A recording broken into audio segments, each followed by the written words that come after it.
राम राम दोस्तों। आज की जो वीडियो है वो पितरों के ऊपर है। और जैसा कि आज मावस है और पितरों की समस्या इस कलयुग के समय में लोगों के ऊपर बहुत है, बहुत देखी जाती है। और रियल फैक्ट जो है वो रियल सच जो ये है वो जो भी समस्या होती है या कोई भी दिक्कत समस्या परेशानी आती है तो वो पितरों की वजह से आती है। और ज़रूरी नहीं है कि वो पितृ खुद ही आपके कर रहे हों। हो सकता है कि किसी ने आपके पितरों को बांधा हो या कुछ किया हो, उसके बाद वो समस्या होती है। लेकिन कई बार आप लोग जाते हो कहीं किसी भगत पे, किसी पंडित पे, या फिर किसी कोई आपको बताता है कि भाई आपको पितरों की समस्या है या आपके पितृ नाराज़ हैं। तो आज की वीडियो में मैं आपको बताना चाहता हूँ कि पितृ नाराज होने के क्या कारण होते हैं और पितरों को कैसे मनाएं और क्या क्या चीज़ों का ध्यान में रखना चाहिए ताकि आपके पितृ ठीक रहें और आपके घर परिवार के किसी सदस्य पे कोई दिक्कत या परेशानी ना आए। तो पितृ नाराज के कई कारण हो सकते हैं। तो पितरों में सबसे पहला कारण जो होता है वो यह होता है कि पितरों की मुक्ति ना होना। अब क्योंकि एक कलयुग का समय है तो कई बार जो होता है हमने किसी पितृ के लिए किसी कोई विधि विधान से कार्य नहीं किया या उनका कोई कार्य रुक जाता है या फिर उनके किसी कर्म की वजह से उनकी मुक्ति नहीं हो पाती है, तो उस वजह से भी ये पितृ नाराज रहते हैं और आपको अंदेशा देते हैं किसी भक्त के द्वारा या फिर किसी पंडित जी द्वारा या फिर अन्य माध्यमों से, सप्त माध्यम से भी आते हैं। दूसरा जो कारण होता है वो पितरों का बंधन में होना। अब पितरों का बंधन में होना ये क्या होता है? पितृ बंधन देखो, कई बार क्या होता है हमारी खुद की गलतियों से भी पितृ बंधन में आ जाते हैं। जैसे मानो हम किसी गलत जगह पे हम चले जाते हैं, जैसे मान लो कुछ और धर्मों के लोगों पे हम चले जाते हैं या कोई और तंत्र विद्या या कार्य हम करवा लेते हैं या घर में कोई किसी प्रकार का कुछ करवा लेते हैं, हम ठीक होने के लिए करवाते हैं और सामने अदर धर्म वाले जो होते हैं, अन्य धर्म वाले, वो भी ठीक करने के लिए करते हैं, लेकिन उनका पहला कार्य यही होता है कि वो पितरों को पहले हटाएं। क्योंकि हिंदू धर्म जो है वो पितरों की वजह से ही चलता है और सब कुछ पितरों पे ही डिपेंड करता है और पितृ ही हमारे मेन होते हैं। लाइक अ सॉफ्टवेयर, जैसे सॉफ्टवेयर कोई होता है, जैसे मान लो कंप्यूटर है या फिर फ़ोन है, उसमें कोई सॉफ्टवेयर होता है और उससे वो चलता है। आप बिल्कुल ऐसे ही मान सकते हो हमारे पितृ हैं। पितृ यदि हमारे सही हैं तो वह हमारी रक्षा करते हैं, हमारे सारे कार्य देवताओं तक पहुंचाते हैं। क्योंकि देखो, कोई भी देवता है, चाहे वो बालाजी महाराज है, चाहे वो बाबा मोहन राम है, चाहे वो कालका हैं, वो स्वयं तो आके तुम्हारे घर पे बैठेंगे नहीं या स्वयं तुम्हारे, क्योंकि पूरी ब्रह्मांड उन्हीं से चलता है। तो ये एक नियम होता है, एक रूल होता है कि जो पितरों के माध्यम से वो करते हैं। जैसे आपके घर के पितर हैं उन तक संदेश पहुंचाते हैं। लाइक पुलिस डिपार्टमेंट काम करता है, लाइक उनके सबॉर्डिनेट होते हैं, छोटे छोटे उनके अधिकारी होते हैं और एक बड़ा अधिकारी होता है, तो उन तक आपकी बात पहुंचाते हैं। तो बिल्कुल ऐसे ही ये मान लीजिए आप। सो पितृबंधन में होना यह भी एक होता है कि पितर आपके बंधन में तो नहीं है कहीं, अपनी खुद की गलतियों से या आपकी कुछ गलतियों से, तो वह भी देखना पड़ता है। तीसरा जो देखा गया है कि पितृ नाराज हो जाते हैं, वो यह भी देखा गया है कि अपने धर्म के रीति रिवाजों को छोड़ देना और जो पितरों के प्रति कार्य होते थे पहले, वो अब कार्य नहीं होते हैं। तो इस वजह से भी पितर जो हैं वो नाराज हो जाते हैं। और जो चौथा देखा गया है वो दूसरे धर्म को अपना लेना या दूसरे धर्म के रीति रिवाजों के अनुसार कार्य कर लेना या दूसरे धर्म को देख के अपने धर्म या अपने रीति रिवाजों को छोड़ देना, जो पितरों के आदि होते थे। क्योंकि पहले जो हमारे बड़े बुजुर्ग होते थे, बेशक वो एजुकेटेड नहीं होते थे, कई लोग होते थे, लेकिन धर्म के मामले में वो एजुकेटेड होते थे और ईश्वर फिर उनका साथ भी देते थे और समझदार भी होते थे काफ़ी। तो हम ये नहीं कह सकते कि समवन इज़ एजुकेटेड। सो अगर मान लीजिए कोई एजुकेटेड है या लिटरेट है, तो इसका मतलब ये नहीं होता कि वो समझदार भी है। कई व्यक्ति ऐसे होते हैं कि जिन्होंने शिक्षा नहीं ली होती, लेकिन तब भी वो बहुत ही समझदार होते हैं, चीज़ों को समझते हैं और कार्य को भली भांति करते हैं और बहुत अच्छे ढंग से करते हैं। तो यह भी है कि जो छोड़ देते हैं रीति रिवाज को, उन्हें आपको छोड़ देना, यह भी एक देखा गया है कि पितर नाराज़ हो जाते हैं। पांचवा जो है वो पितरों को गलत बोलना कि पितर हमारे ये नहीं करते, पितर वो नहीं करते, पितर ऐसा नहीं करते, पितर वैसा नहीं करते। ये भी एक पितरों को नाराज कर देने वाला कार्य होता है। छठा जो देखा गया है, बहुत से जो हमारे गुरुदेव ने हमें बताया है, हमने जाना है, खुद बहुत से लोगों को हमने देखा है जो हमारे पास आते हैं, तो उसमें ये भी देखा गया है कि कई लोग जो होते हैं वो किसी देवी देवता का भोग प्रसाद भूल जाते हैं बोल के। जैसे कोई जागरण हो गया, किसी भी प्रकार का कोई कार्य, कोई भोग हो गया कि मेरे घर में बच्चे होंगे तो हम ये करेंगे, वो करेंगे, जागरण करेंगे, या किसी भी प्रकार का, और वो किसी प्रकार से समाप्त हो जाते हैं या धरती पर नहीं रहते या भूल जाते हैं। तो ये भी एक कारण देखा गया है कि पितृ जो हैं वो नाराज़ हो जाते हैं। सातवां जो है वो तंत्र क्रिया द्वारा पितृ का बंधन हो जाना। देखिए, सबसे पहली बात तो अगर आपके पितृ खुश हैं और बहुत ताकतवर हैं, खुश रहते हैं, देवी देवताओं की कृपा आपको और आपके पितरों को प्रदान है, तो कोई आपके पितरों को बांध नहीं सकता। लेकिन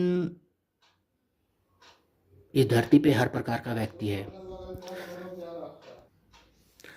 कुछ ऐसे प्रकार के बहुत बड़े बड़े तांत्रिक भी जो हैं वो पितरों को बांध लेते हैं, लेकिन पितरों को बांधना कोई आसान कार्य नहीं होता, क्योंकि ये घर का ही कोई व्यक्ति होते हैं जो पितरों को बंधवाते हैं तंत्र क्रिया आदि करवा के। वो आप मेरी वीडियो देख सकते हैं।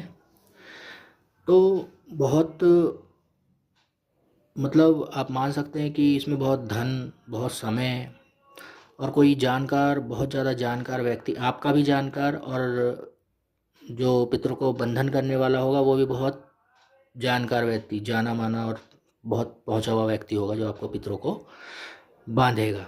तो यह भी एक कारण देखा गया है। और आठवां जो देखा गया है, जैसे आपके परिवार में कोई बाल पितृ था, जैसे कोई बालक वगैरह हो जाते हैं, वो नहीं रहते इस धरती पे, इस दुनिया में, और वो पितृ बन जाते हैं, तो उन्हें स्थान ना देना और उन्हें ना पूजना। क्योंकि देखा यह गया है कि जो बाल पितृ होते हैं उन्हें स्थान देना पड़ता है और उन्हें पूजना पड़ता है, क्योंकि ये बहुत शक्तिशाली पितृ होते हैं और आपके देवता कहलाए जाते हैं। तो यह भी एक पितरों को नाराज होने में देखा गया है। और नौवां जो देखा गया है, जैसे मान लीजिए आपके पितृ सही हैं, खुश हैं, किंतु परिवार के सदस्य, आपके परिवार के सदस्य कुछ गलत सोच रखते हैं, क्योंकि हर परिवार में एक ही व्यक्ति तो नहीं होता, अलग अलग सोच के, मानसिक के व्यक्ति होते हैं। और गलत कार्य करना, एक होता है सोच रखना और एक होता है गलत कार्य करना, दोनों ही गलत है। अब गलत कार्य कुछ भी हो सकता है, किसी की बहन पे, किसी की बेटी पे गलत नज़र रखना, या फिर किसी के धन पे, किसी भी प्रकार से वो गलत हो सकता है। तो इसमें भी क्या होता है, क्योंकि देवी देवता जो होते हैं इनका सीधा कांटेक्ट जो होता है वो पितरों से होता है और पितरों का देवी देवताओं से होता है। तो जो पितृ होते हैं वो बस यही चाहते हैं कि सारी चीज़ हो वो धर्म के अनुसार हो, ठीक से हो। और यदि आपके पितृ खुश हैं तो इस बात का आप अपने मस्तिष्क में डाल लीजिए कि अगर आपके पितृ खुश हैं तो सारी चीज़ें बहुत ध्यानपूर्वक कीजिए। यदि आप एक सक्षम हैं, आपके पास धन है, सारी चीज़ें आपकी खुश मिजाज है, बहुत अच्छी हैं, लेकिन आपने कुछ भी गलती करी तो फिर इसका दंड आपको बहुत जल्दी मिलता है, बहुत जल्दी नाराज़ हो जाते हैं। तो इस चीज़ का भी आप ध्यान रखें। यह तो बात हुई कि आपके पितृ जो हैं वो नाराज़ होने के क्या कारण होते हैं। अब हम जानेंगे कि भाई इसके उपाय क्या होने चाहिए। देखिए, पहला उपाय तो यही होता है कि आप अपने विचार और अपने कार्यों को सही रखें। लेकिन इसके अलावा भी कुछ ऐसे कार्य हैं जो विधि विधान से होते हैं और जो करने चाहिए, उन्हीं के अनुसार ही आपके पितृ ठीक होंगे। तो सबसे पहले तो किसी भगत के माध्यम से अपने पितरों को शुद्ध करवाइए। वो कोई पंडित जी भी हो सकते हैं या कोई भगत भी हो सकते हैं। लेकिन यदि आपके पितृ बंधन में है, किसी प्रकार का तंत्र है या किसी प्रकार की समस्या है, तो आप इस बात को समझ लीजिए कि भगत भी पंडितों से कांटेक्ट रखते हैं और वो पूरा अच्छी तरीके से कार्य कराते हैं। तो आप भगत को भी लेके चलेंगे तो वो ज़्यादा अच्छा आपके लिए होगा। लेकिन शर्त यही है कि वो भगत ठीक हो। तो पितरों को आप अपने शुद्ध करवाओ भगत के माध्यम से। और यदि आप बालाजी वगैरह जाते हो किसी भगत के द्वारा, तो आप इस बात को हमेशा याद रखें कि बालाजी सबसे पहले मांग पूछते हैं। कोई भगत भी होगा वो पहले मांग पूछते हैं, यदि आपके स्वयं से पितृ नाराज़ हैं तो। अगर स्वयं से नाराज़ हैं तो वो मांग पूछेंगे कि भाई तुम्हारी क्या मांग है, आप अपनी मांग बताओ। और यदि उनकी जायज़ मांग हुई आपके पितरों की तो वो आपको देनी पड़ेगी, वो करनी ही पड़ेगी। उसमें भगत या कोई पंडित या फिर कोई देवता कुछ नहीं कर सकता। जो उनकी मांग है वो आपको करनी पड़ेगी। लेकिन जो जायज़ मांग है, जो आप पूरा कर सकते हो, जैसे मांग ज़्यादातर यही होती है कि पूजे, हमें स्थान दे। मोस्टली 99% यही मांग होती है कि हमें पूजे, हमें स्थान दे, ये ज़्यादा मांग होती है। और उसके अलावा जो साइड में आप कर सकते हैं वो अपने पितरों का नाम लेके सबसे ज़्यादा आप, जैसे जो पक्षी वगैरह होते हैं, चींटियाँ वगैरह होती हैं, इन्हें दाना डालें सबसे ज़्यादा। गाय को रोटी दें, पीपल पर जल चढ़ाएं, लेकिन पितरों का नाम लेके कि ये हम पितरों के नाम से कर रहे हैं। पीपल के पेड़ पे जो जल चढ़ाएं उसमें तिल डालें, दूध डालें। पितरों का नाम लेना ना भूलें और पितरों के माध्यम से ही। लेकिन कोई देवता उसमें साथ में रखें, जैसे बालाजी महाराज, बाबा मोहन राम के बाबा मोहन राम, हम हमारा नाम ये है, हमारा गोत्र ये है और हम अपने पितरों को ये अर्पित कर रहे हैं आपके नाम से, और ये हमारे देवताओं तक, हमारे पितरों तक पहुंचाया जाए। तो एक देवता होना भी बहुत ज़रूरी है। जिनकी भी आप पूजा पाठ करते हैं उनके अनुसार ये काम करिए। और क्षमा याचना मांगिए अपने पितरों से। गाय को रोटी दें, सुबह पहली रोटी उनको हमेशा निकालें अपने पितरों के नाम की।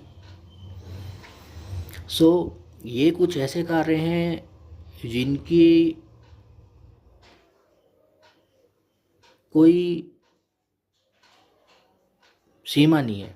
मतलब जो आप ये कार्य कर रहे हैं, जैसे चींटी को आप उनके दाना पानी का बंदोबस्त कर रहे हो, कब उनके क्या उनकी दुआ निकल जाए, ये जो जानवर हैं इनको देखें। लेकिन आप इस बात को ध्यान रखें कि अपने पितरों का नाम लेके ही ये कार्य करें।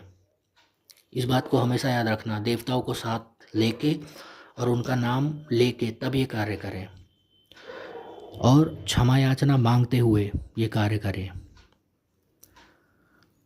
गलत कभी ना बोलें जैसा ऊपर बताया गया है, क्योंकि हमने बहुत देखा है बाद में घर पूरे बर्बाद हो जाते हैं, उजड़ जाते हैं, मृत्यु होने लगती हैं लोगों की, रोड पे आ जाते हैं, और बहुत समय बाद जब खाने के भी लाले पड़ जाते हैं ना, उसके बाद लोग भक्तों पे भागते हैं और फिर उनको भक्तों को देने के लिए 2 रुपये भी नहीं होते। लेकिन ईश्वर ने, जो भगत होंगे वो कभी पैसों पे ज़्यादा ध्यान नहीं देते, सिर्फ अपने देवता के भोग प्रसाद पे ध्यान देते हैं। तो खैर ये तो एक अलग अलग बात है, अलग चीज़ है। आशा करता हूँ कि इस वीडियो के माध्यम से आपको ये जानकारी अच्छी लगे। और ये जो जानकारी है हम कोई ऐसे नहीं देते, ये हमारे खुद के अनुभव होते हैं, हमारे गुरुदेव से हमें प्रदान किए जाते हैं। वो सारी चीज़ें हैं धर्म के माध्यम के लिए दी जाती हैं, ताकि आप भूलें ना। क्योंकि आज बहुत लोग परेशान हैं, कई बच्चियों की शादी नहीं होती, लड़कों की शादी घर में नहीं होती है। कई लोग हैं जो वो शादी हो गई है लेकिन शादी टूट रही है, फिर बच्चे नहीं हो पा रहे हैं। तो ये जो पीछे की चीज़ें हैं ना पितरों की, जो पीछे तुम्हारे कुल से, तुम्हारी पीढ़ियों से चली आ रही थी, वो अब नहीं हो रही हैं, उस वजह से होती हैं। तो आज के लिए बस इतना ही। जय श्री राम, जय बाबा मोहर नाम, जय बालाजी महाराज, जय माँ कालका। जय श्री राम दोस्तों, जय श्री राम।